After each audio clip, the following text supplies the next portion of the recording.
నమస్కారం. అందరికీ మానస గర్ల్స్ టీవీకి స్వాగతం. జై గణేష, జై పైడుమాంబ. అందరూ బాగుండాలని కోరుకుంటూ ఈరోజు చారిత్రాత్మకమైన విషయాలు కొన్ని మనం తెలుసుకుందాం. మనం కేవలము మన స్వార్థానికి విషయాలు తెలుసుకోవడం కాకుండా మనం ఈనాడు ఇంత సదుపాయంగా బ్రతుకుతున్నామంటే దానికి కారణము మన పూర్వీకులు, వాళ్ళ పద్ధతులు. ఈనాడు మన దేశాన్ని అందరూ తల ఎత్తుకొని చూస్తున్నారు. దేనికంటే మన ఆచార పద్ధతులకి, మన పూర్వీకుల వ్యవహార శైలికి. అంటే ఇప్పుడు ఒక తల్లి తండ్రి ఎలా ప్రవర్తిస్తారో దాన్ని బట్టి మన పిల్లలకి మర్యాదిస్తారు. అలాగే మన పూర్వీకులు ఇతర దేశాలతో మెలిగిన సభ్యతకి మనకి ఆ గౌరవం ఇప్పటికీ దక్కుతుంది. పూర్వీకులు అంటే నిన్న మొన్నటి వాళ్ళు కాదు. గాంధీ అంతటి మహానుభావుడే ఆయన రాముని ఆదర్శం చేసుకున్నాడు. గాంధీ గారికి ఎంతో ఇష్టం రఘుపతి రాఘవ రాజారామన్న పాట. ఎలా అంటే ఆయన చిన్నప్పుడు రామాలయంకి వెళ్ళేటప్పుడు ఆ పాట పాడేవారంట. గాంధీ భజనకు కూర్చుంటే గాంధీ అంతటి వ్యక్తికి ఆదర్శనీయమైన పురుషుడు మన రాముడు. అంటే సనాతన కాలము అంటే అనంతకాలం నుంచి భారతదేశం అనేది సంస్కృతి సాంప్రదాయాలకి పెట్టింది పేరు. వీటిని మనం అన్నీ ఒకరోజు చెప్పలేము, కానీ ఈరోజు ఒక చిన్న విషయంలో తెలుసుకుందాం. పూర్వకాలంలో ఉన్న చెలికత్తెల వ్యవస్థ, చాలామందికి తెలియని వ్యవస్థ గురించి కాస్త మనం విశదంగా మాట్లాడుకుందాం. ముందుగా సబ్స్క్రైబ్ చేయండి, లైక్ చేయండి, షేర్ చేయండి. మొట్టమొదట చెలికత్తెలు అంటే ఎవరు? రాజుల దగ్గర పనిచేసేవారు, అంటే రాణుల దగ్గర. వాళ్ళని చెలికత్తెలు అంటారు. చెలికత్తెలు అంటే ఒక్కొక్క భాషలో ఒక్కొక్క అర్థం ఉంటుంది. మనం చెలికత్తెలు అంటాం. హిందీ వాళ్ళు చెలికత్తెలు అని అన్నారు. దాసి దాసి అని అంటారు పౌరాణికంలో. వాళ్ళు చెలి అనేవారు. ఇక్కడ సకులు వేరు. కొందరు ఏమనుకుంటారంటే సకులని చెలికత్తెలు అనుకుంటారు. విషయం ఏంటంటే సకులు చెలికత్తెల కన్నా దగ్గరగా రాణులకి ఉండేవారు లేదా రాజులకి. సకులు అంటే మన స్నేహితులు. చెలికత్తెలు అంటే ప్రభుత్వ ఉద్యోగస్తులు. కొన్ని వేల సంవత్సరాలు రాజులకి సేవలు చేశారు. చెలికత్తెలు అనేవారు ముఖ్యంగా యువరాజుల్ని కానీ యువరాణుల్ని కానీ పెంచేవారంటండి. ఈ సకులు అంటే ఎవరు? ఉదాహరణకి మన లక్ష్మీబాయి తన తోటి స్నేహితురాలైతే తను దీనికి సఖి అవుతుంది. చెలికత్త అనేది ఎవరు? ఈ లక్ష్మీబాయిని పెంచుతారు చూడండి. లక్ష్మీబాయి చరిత్ర అయితే ఆమె మొదటి నుంచి రాణి కాదు, కానీ లక్ష్మీబాయి పేరు చెప్తే ఎక్కువ తెలుస్తుంది మనకి. లక్ష్మీబాయి అంటే మనకి తెలుసు కాబట్టి దాన్ని ఉదాహరణ చెప్తున్నాను. గాంధారిని తీసుకోండి. గాంధారి మాత తనకి సహాయం చేసేవాళ్ళు అప్పట్లో చెలికత్తెలు. అలా కాకుండా తన స్నేహితులు ఉంటారు, వాళ్ళు సకులు. సకులతో సొంత విషయాలు చర్చించుకునేవారు రాజులు. ఈ చెలికత్తెలతో సొంత విషయాలను చర్చించుకుంటారు కానీ కాస్త చెప్పరు. కొన్ని చెప్పరు. ఎందుకు చేతనో చెప్పరు అంటే ఈ చెలికత్తెలు అనేవారు పాపము ఎక్కువ చంపబడేవారు, చాలా ఎక్కువగా. ఎందుకు? వాళ్ళకి రాజులకి విషం పెట్టమని ఇరుగు పొరుగు శత్రువులు ప్రేరేపించేవారు. వాళ్ళు పెట్టనంటే వాళ్ళకి పాముతో కల్పించడం చాలా చరిత్రలు ఉన్నాయి. అన్నీ మనకి శిలాశాసనాలు దొరకవు. కొందరు విదేశీ శత్రువులు మన గ్రంథాలన్నిటినో ఆనవాళ్ళన్నిటినో ఆలయాలన్నిటినో చెరిపి పారేశారు కాబట్టి అన్నీ మనకు దొరకవు. తెలుసుకున్న విషయం మటుకు చెలికత్తెలకు ఎక్కువ ప్రాణహాని ఉంటుందని రాజులు వాళ్ళకి అసలు విషయాలు వీలైనంత మటుకు చెప్పేవారు కాదు. చెలికత్తెలు అనేవారు ఎవరెవరికి ఉంటారు అక్కయ్య గారు? చెలికత్తెలు యువరాణులకి యువరాజులకి ఎక్కువ ఉంటారు, తర్వాత రాణులకి ఎక్కువ ఉంచుతారు. చెలికత్తెలు అనేవారంట మొట్టమొదటి సేవ మొత్తం కోటంతటికి చేస్తారు.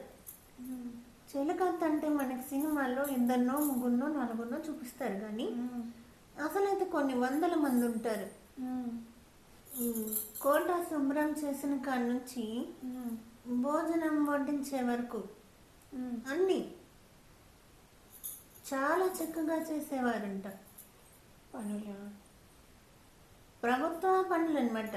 ఉదాహరణకి ఈ చెలికత్తె వ్యవస్థల్లో అంటే అప్పట్లో పనులు ఉద్యోగాలు, గవర్నమెంట్ ఉద్యోగాలు, ఉన్నత ఉద్యోగాలు అనమాట ఇవి. అయితే వీటిలో పురుషులు ఉంటారు, వాళ్ళని చెలికాడలు అంటారు. వీళ్ళని ఆడవాళ్ళని చెలికత్తెలు అంటారు. వీళ్ళకి వయసుతో పరిమితి లేదు. అప్పట్లో ఒక 10 ఏళ్ళు వచ్చిన పాప నుంచి 90 ఏళ్ళ అవ్వ వరకు చేసుకునేవారు. చెలికత్తెలు ఎలా తీసుకుంటారు అసలు? చెలికత్తెల్ని ఎలా తీసుకుంటారంటే ప్రధానంగా అప్పట్లో ఆధారం లేని ఆడపిల్లల్ని, అంటే ఉదాహరణ తల్లి తండ్రి చనిపోయారు అంటే వరదల్లో ఆటలోనా? అంటే అప్పట్లో ఏదైనా ప్రమాదం జరిగి కానీ రాజ కుటుంబీకుల వల్ల కానీ చనిపోయినారంటే, లేకపోతే దిక్కులేని పిల్లల్ని ఆదరించడం.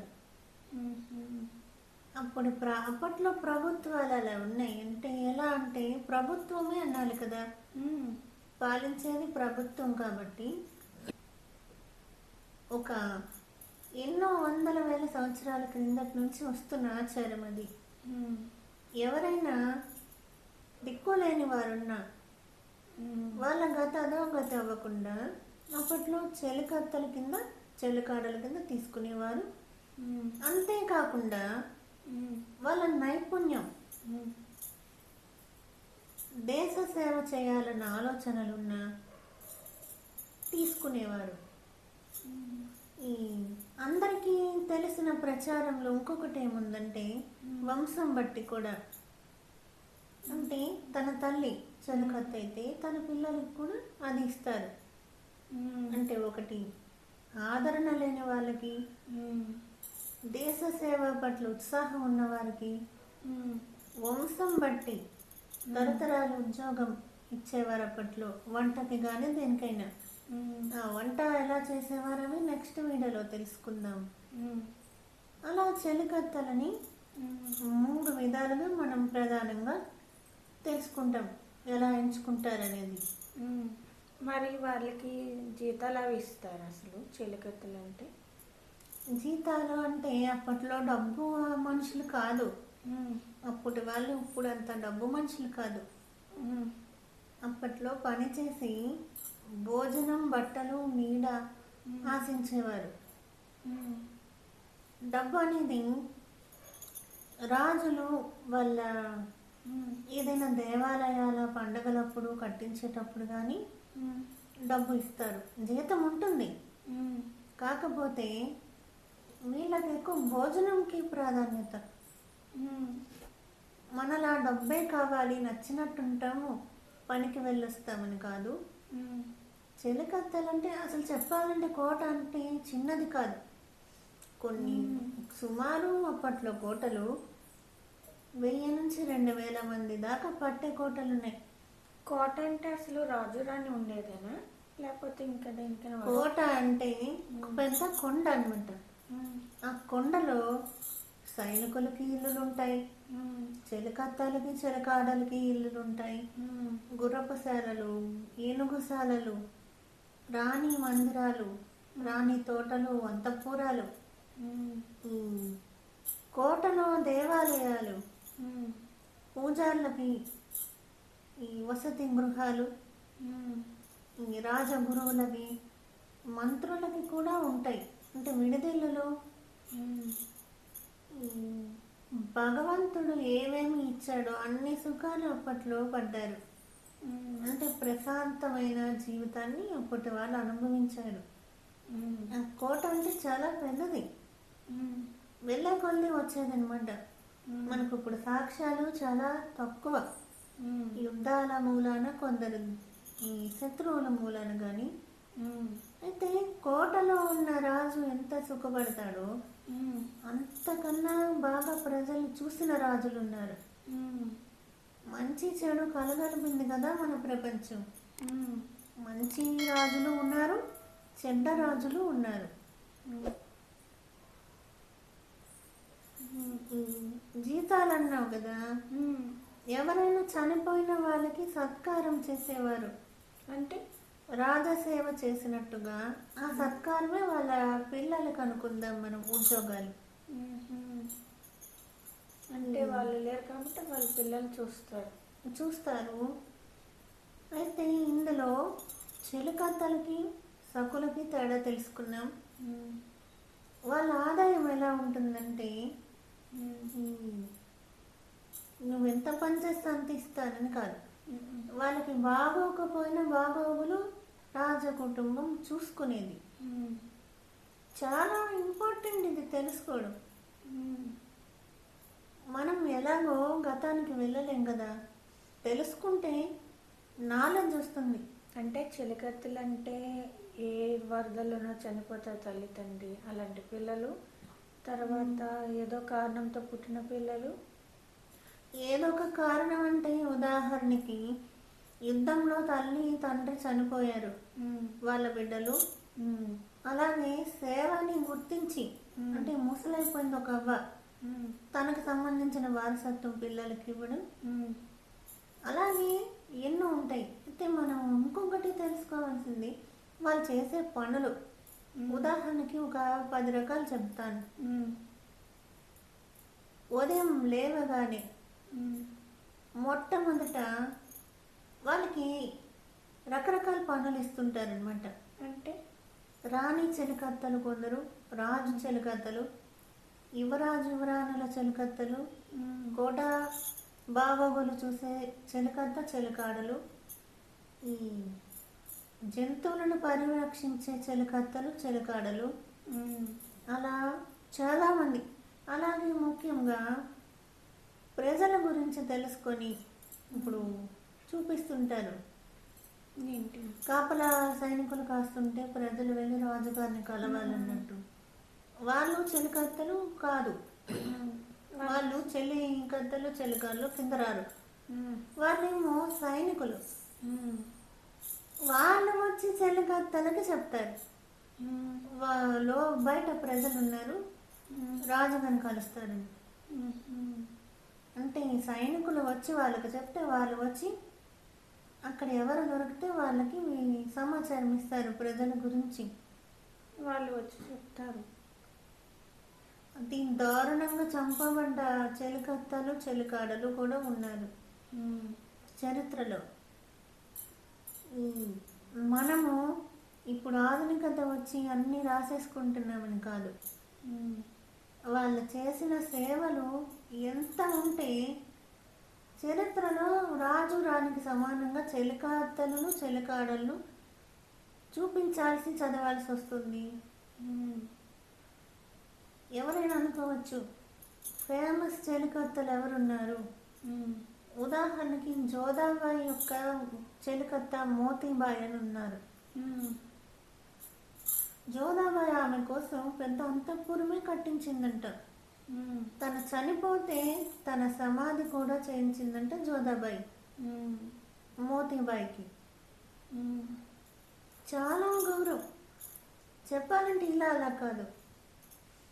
అంటే ఇప్పుడు కైకేకి మందర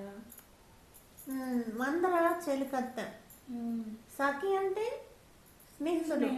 ఉదాహరణకి ఒక రాణి గాని రాజు గాని గురుకులానికి పోయేటప్పుడు వాళ్ళతో పాటు కలిసి నేర్చుకుంటారు, స్నేహితులు అవుతారు. సఖులు అంటే స్నేహితులు. చెలికత్తలు అంటే పని చేసే ప్రభుత్వ ఉద్యోగస్తులు. ఒకప్పుడు చెప్పాలంటే గవర్నమెంట్ జాబ్స్ ఉన్నాయి వాళ్ళకి. అప్పుడు అప్పట్లో గవర్నమెంట్ జాబ్స్ ఉన్నాయి, ఇప్పుడు అవి ఉన్నాయి. చరిత్రనందుకి మర్యాద ఇవ్వాలని ఈ గవర్నమెంట్ కూడా ఏంటి పురాతత్వ శాస్త్రవేత్తల్ని నియమించారు. ప్రతి దేశంలో హిస్టరీ రీసెర్చ్ చేసే వాళ్ళు ఉంటారు. దేనికని వాళ్ళని గౌరవించాలి, వాళ్ళ గురించి సమాజానికి తెలపాలని వాళ్ళు ఎంతో కష్టపడుతుంటారు. అన్నీ వెతికి తీస్తుంటారు బయటకు. పాపం చాలా కష్టపడుతుంటారు. అయితే యుద్ధాలు జరగడం వల్ల కొన్ని తెలియవు. మనకి బాగా తెలిసిన మటుకు ఇప్పుడు కుంతి కథ చూద్దాం.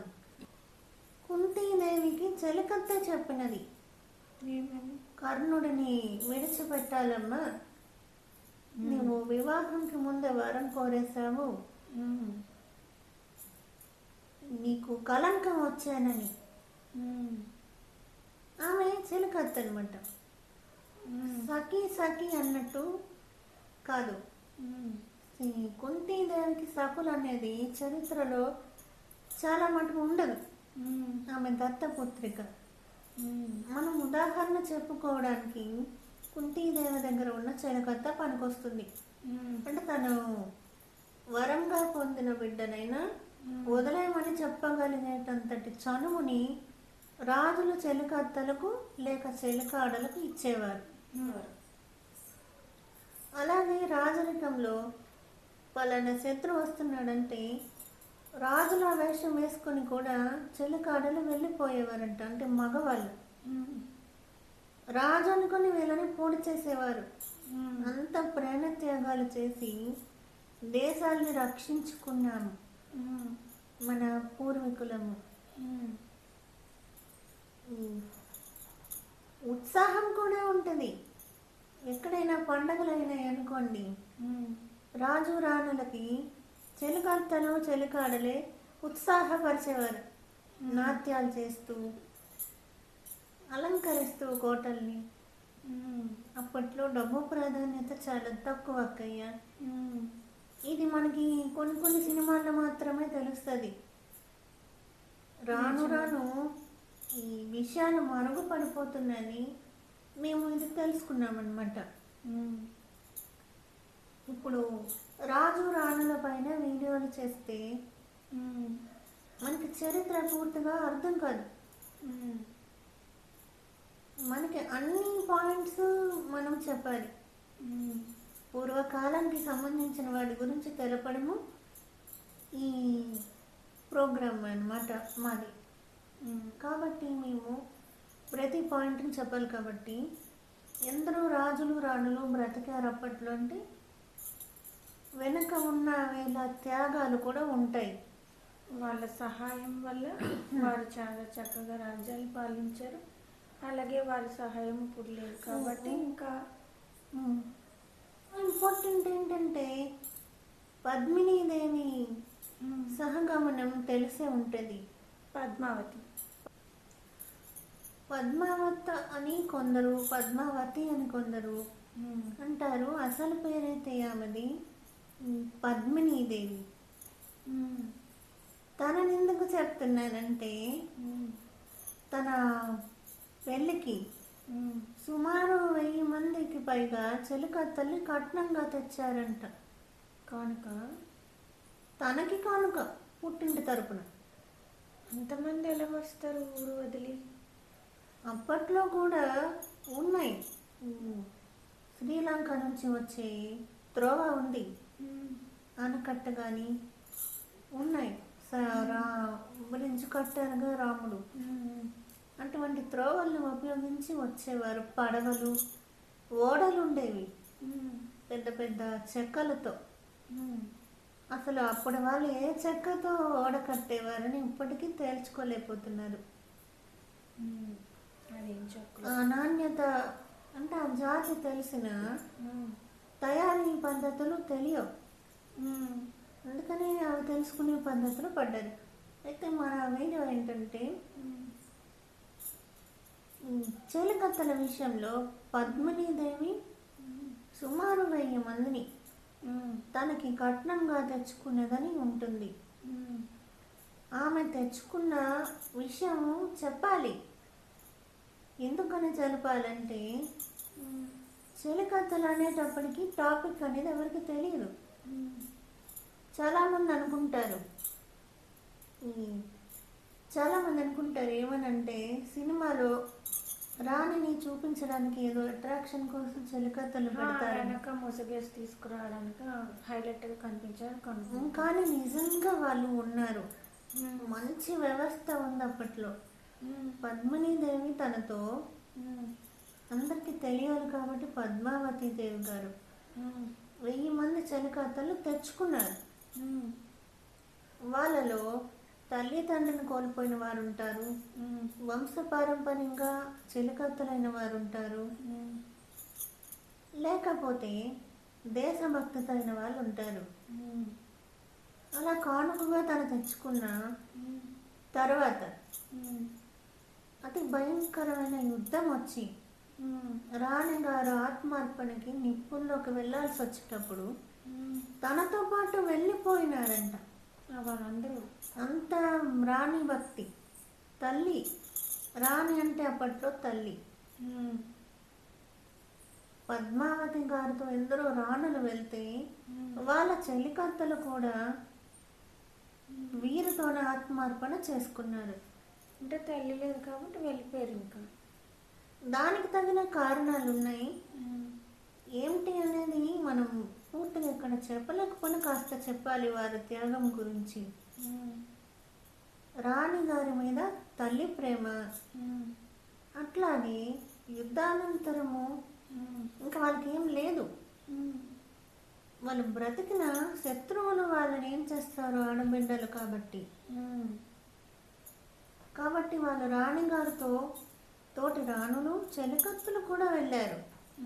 అలా సుమారు 33,000 మంది స్త్రీలు నిప్పుల్లోకి పోయి సొంతంగా ప్రాణార్పణ చేసుకున్నారని చరిత్ర నిరూపించింది. అంటే రాణులతో పాటు అంటే వాళ్ళు దహన సంస్కారం చేసుకున్నారు. 33,000 మంది అంటే మాటలు కాదుగా. 33,000 మంది రాణులు ఉండరు. చెలికత్తెలు, ఈ సకులు, ఇష్టమైన స్నేహితులు ఉంటారు. చెలికత్తెలు అంటే కోటలో చాలా పని చేసేవారు. మరి మనం చిత్రాల్లో ఒకరిద్దరి కన్నా ఎక్కువ చూపించలేరు కాబట్టి కానీ చాలా పెద్ద వ్యవస్థ. ఉదాహరణ కోశాగార లెక్కలు రాయడం అంటే డబ్బు గురించి. అప్పట్లో కూడా గర్భిణీ స్త్రీలు చనిపోయిన చెలికత్తెలే లెక్కించి రాణి రుద్రమాదేవికి చెప్పేవారని చరిత్ర చెప్తుంది. చరిత్ర అంటే మనం పుస్తకాల్లో చదువుకుంటే దొరకదు, పెద్దవాళ్ళని తెలుసుకోవాలి. వాళ్ళ మాటలే రాస్తారు ఇంతకీ చరిత్ర పుస్తకాల్లో. లేకపోతే వీళ్ళకి ఎలా తెలిస్తే వాళ్ళు చెప్తాను. అంటే చెలికత్తెల పాత్ర ఇక్కడే కాదు, రాణి గర్భం ధరించినప్పటి నుంచి ఆ శిశువు జన్మించేదంతటి వరకు చెలికత్తెలే కాచి కాపాడుతారు. ఇంకా ఆ పిల్లాడు పెరిగి పెద్ద అయినంత వరకు చెలికత్తెలే చూస్తారు. ఎందుకంటే రాణులకు అవ్వదు. అందరూ అనుకున్నట్టు రాణులు సాధారణమైన స్త్రీలలా పిల్లల్ని పెంచలేరు. వాళ్ళకి రాజకార్యాలు ఉంటాయి, ప్రమాదాలు ఉంటాయి కాబట్టి రాజరికం గురించి తెలుసుకోవాలి. ఉమ్, మరి రామరాజ్యం అనేది దేనికి? ఉమ్, మన రాముడు సీత భగవంతులే కానీ ఉమ్, రాజు రాణిని గుర్తించుకోవాలి ముందు. ఉమ్, ధర్మరాజు, ఉమ్, ద్రౌపది ఉమ్, వీళ్ళందరూ కష్టపడి మనకి నిలబెట్టారు. ఉమ్, అశోకుడు కానీ తన తల్లి ధర్మ, ఉమ్, మౌర్య రాజ్యము, చంద్రగుప్తుడి తల్లి మౌర్య ఉమ్, మామూలు విషయం కాదు. మనకి ఆ కాలం నుంచి ఒక పేరు రావాలంటేనే కష్టం. చాలా అలాంటిది కొద్దో గొప్ప కాస్త పేర్లు చరిత్రలు తెలిసాయి. తెలుసుకోవడం కూడా చాలా అవసరం. ఉమ్, ఈ చెలికత్తలు అనేవారు ఉమ్, చెప్పాలంటే ఒక యువరాజు కానీ యువరాణి కానీ పుట్టి ఉమ్, రక్షణగా పెరగడానికి ఎంతో సేవ చేసేవారు. చాలా కష్టం. అంటే యుద్ధాలు వచ్చినప్పుడు వచ్చే దాయడం. యుద్ధాలు వచ్చేటప్పుడు ఉమ్, రాణిలా కానీ రాజులా కానీ ఉమ్, వేషం వేసుకొని పోయి చనిపోయేవారు శత్రువుల చేతుల్లో. ఉమ్, చాలా ఇంకొకటి ఏమన్నట్టక్క, ఏంటి? ఈ భోజనం కూడా వాళ్ళు రుచి చూసేవారు. ఉమ్, రాజులకు ఎవరైనా దేనికి విషం పెట్టేశారేమో. ముందు వాళ్ళు తిని ఇస్తారా? మన ప్రభుత్వంలో ఎలా ఉంటారు మంత్రులు అని, ఉమ్, అలాగే వాళ్ళకి మంత్రులు ఉండేవారు. ఉమ్, వీళ్ళందరికీ వంట చేస్తారు కదా. ఉమ్, ఎవరు పోయినా ఇప్పుడు మంత్రులు అప్పట్లో ఉమ్, మంత్రి పోయినా మంత్రి దొరుకుతాడని, రాజు పోతే అటువంటి రాజు దొరకడు, ఉమ్, రాజు పోతే అటువంటి రాజు దొరకడు. ఉమ్, కాబట్టి ప్రాణత్యాగాన్ని సిద్ధపడి ఈ మహారాజులు ఎవరైనా ఉమ్, తినే ముందు ఈ చెలికత్తలు కానీ చెలికాడలు కానీ తినేవారు. ఉమ్, విషం ఉంటే చనిపోయేవారు. ఉమ్, అంత త్యాగాన్ని ఈ రాజరికంలో రాజులు కూడా గుర్తించేవారు. ఉమ్, తరతరాలుగా వాళ్ళకంటూ ఒక ఉద్యోగాన్ని ఇచ్చేసేవారు ఉమ్, వాళ్ళ పిల్లలకి. అలానే రాజు రాణి సుఖపడ్డారని కాదు, ఉమ్, చాలా భయంకరంగా శత్రువుల చేతిలో చంపబడ్డ రాజులు ఉన్నారు. వాటిని మనం ముందుకి చేద్దాం. సరే. అయితే ఇక్కడ ఖచ్చితంగా స్త్రీ పురుషులని పాటించేవారు. ఉమ్, ఆడవాళ్ళ దగ్గర ఆడవాళ్ళని మాత్రమే ఉమ్, చెలికత్తలను ఉంచేవారు. ఉమ్, ఈ మగవాళ్ళ దగ్గర ఉమ్, వాళ్ళకు ఒక 14 ఏళ్ళు వచ్చేదాకా ఉమ్, ఆడ చెలికత్తలు ఉంచేవారు స్త్రీలని. ఉమ్, వారికి వయసు వచ్చేటప్పటికి మగవాళ్ళకి అప్పచెప్పేవారని చరిత్ర చెప్తుంది. ఉమ్, ఇందులో అప్పట్లో ఏంటంటే ఈ స్త్రీ పురుషులు కలగలుపున ఆదిశక్తులు ఉంటారుగా, ఉమ్. వాళ్ళకి ప్రత్యేక స్థానం ఉండేది. అంటే వాళ్ళకి చెలికత్తలుగా ఇచ్చేవారు. అంటే స్త్రీ పురుషులే కాకుండా ఉమ్, అన్య మానవులు ఉంటారు కదా. ఆ, అంటే మనం ఇప్పుడు ట్రాన్స్జెండర్స్ అంటున్నాం. ఉమ్, అలాంటి వాళ్ళకు కూడా ఖచ్చితంగా అప్పట్లో ఉద్యోగాలు ఇచ్చేవారు. ఉమ్, ఇప్పటికీ కూడా మన రాజుల పేరు చెప్పి మనం బ్రతుకుతున్నట్టు. ఉమ్, ఎలా అంటే తాజ్మహల్ కానీ, ఉమ్, ఈ అయోధ్య, గండికోట, ఈ తిరుమల తిరుపతి దేవస్థానం, అయోధ్య కూడా కదా రామ మందిరం. అంటే మరి రాజే కదా. అయోధ్య రాముడు కూడా మరి రాముడు మహా చక్రవర్తి కదా. ఉమ్, రామరాజ్యం కోరుకుంటారు. అంటే ఎంత గొప్పగా పాలిస్తూ ఇప్పటికి పేరు ఉన్నట్టు. ఉమ్, ఈ తిరుమల తిరుపతి దేవస్థానం ఉమ్, ఎందరో దుష్టుల దాడి నుంచి అప్పటి రాజులు రక్షిస్తే మనం ఈనాడు దర్శించుకోగలుగుతున్నాం ఆయన్ని. ఉమ్, ఎన్నో దేవస్థానాలను ధ్వంసం చేయడం జరిగింది. ఉమ్, రాజు రాణులతో పాటు ఉమ్, వాళ్ళకి వెన్నుండి ప్రాణత్యాగం చేసిన చెలికత్తలు చెలికాడలు కూడా ఉండేవారు. ఉమ్, ఈ దేవాలయాలు ధ్వంసం చేసిన, ఉమ్, లేకపోతే ఏదైనా శత్రువుల బారి నుంచి రాజులు కాపాడడంలో ఉమ్, చెలికత్తల పాత్ర చాలా ప్రధానంగా ఉండేది. ఉమ్, వాళ్ళకి కూడా కాపలా కాసేది సైనికులు. ఉమ్, వాళ్ళ గురించి కూడా మనం ఇంకొక వీడియో చేద్దాం. ఉమ్, మేము ఇంకా డీటెయిల్స్ అనేవి చెప్పాలనుకున్నా మరొక వీడియో చేస్తే ఇంకా బాగా చెప్తామని అనుకుంటున్నాను. ఉమ్, నిజం. ఎందుకంటే ఇది అనంతమైనది. ఒక జీవితం. చరిత్ర అంటే ఉమ్, చరిత్ర అంటే ఒక ఉదాహరణ, ఒక జీవితం అనుకుంటే ఒక రోజులో చెప్పేది కాదు. మీకు ఇలా ఎన్నో వీడియోస్ మేము చేస్తూ ఉంటాము. చాలా అవసరం. ఈ చరిత్ర గురించి మనం తెలుసుకుంటే రేపటికి మనం సరిగా ఉంటాం. ఉమ్, ఇప్పుడు మన పూర్వీకులు పశువుల పెంపకం తెలుసుకోబట్టే కదా ఇప్పుడు సరిగ్గా పెంచుతున్నారు. ఇప్పుడు ఉదాహరణకి ఇప్పుడు పక్క దేశంలో పశువుల పెంపకం ఉంది. ఉమ్, మన పూర్వీకులు ఏది నేర్చుకోలేదు ఉమ్, అనుకుందాం. ఉమ్, మరి అప్పుడు అంటాంగా మన పూర్వీకులు ఏమి ఇచ్చారు మనకని. కానీ తీరా చూస్తే ఇక్కడ అసలు విషయం అది కాదు. మన భారతదేశం నుంచి వ్యవసాయం కూడా నేర్చుకునేవారు అని ఉమ్, చరిత్ర చెప్తుంది స్పష్టంగా. ఉమ్, ఈ పశువుల పెంపకం, వ్యవసాయం, వ్యవసాయం, అన్ని బంగారము వాడకం, వజ్రాల ఈ కనిపెట్టడం, ఉమ్, బంగారం తవ్వి కనిపెట్టడం అన్నీ వాతావరణ మార్పులు. మన పూర్వీకుల నుంచే వచ్చాయి.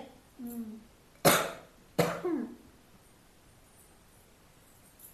దీని అన్నట్టు వాతావరణం కనిపెట్టడం, ఉమ్, వాతావరణ మార్పులు బట్టి పంటలు వేసుకోవడం అన్నీ ఎప్పటి నుంచో ఉన్నాయి.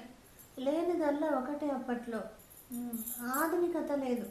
ఉమ్, ఇప్పుడు ఆధునికత మనకు అవసరమే, కానీ అమితం అయిపోకూడదు. మనం పరిమితిలో ఉండాలి. మోటార్ పెట్టి నీళ్ళు తోడితే వాళ్ళు నూతి నీళ్ళు వాడారు, చేతులు వాడారు. అంతేగాని అప్పట్లో ఇది లేదు అని కాదు. ఉమ్, మరిన్ని వివరాలతో మేము మళ్ళీ మీ ముందుకు వస్తాం. జై గణేష్, జై పైడి. Bye bye. బాయ్.